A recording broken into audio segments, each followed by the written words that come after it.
Or how did these bugs keep happening, man? The biggest change with today's PTCGL is that the board effects are now constant and never go away. Can't be turned off in settings. The most recent active Pokemon type decides what the board looks like. So now the board type just kind of stays. And I can make this bigger. Can I make it bigger? Oh, yeah. So like when a water Pokemon came up, it was the water stuff. Now the fairy Pokemon came up and it was the fairy stuff. I actually don't mind this personally.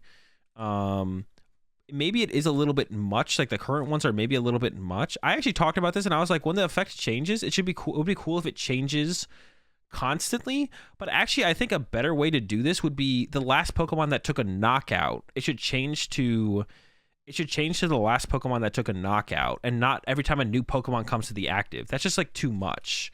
Every time a new Pokemon comes to the active is just like, that's like seems like too much. I like that water one. I like the water one too. See, I don't actually mind. The water one's kind of cool. I don't know. Maybe it's a little bit much. I don't mind it. I think some kind of effect being changed for some reason is kind of cool.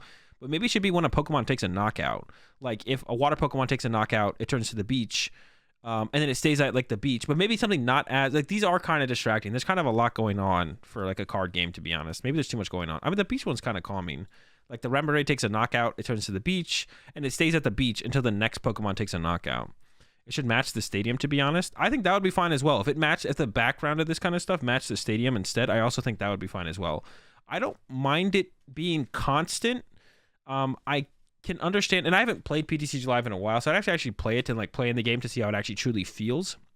But I could see how some people think this is like too much, and the constant of it is just too much of a distraction, which I think is fair. So then it would be fine if it's constant, but if they kind of reeled it in a little bit on how much animation is going on and kind of just make it a kind of a subtle change based on the Pokemon that's in the active, and not as drastic of a change.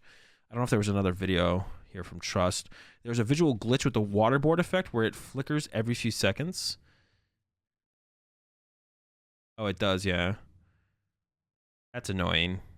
I hate stuff like that. That stuff tilts me.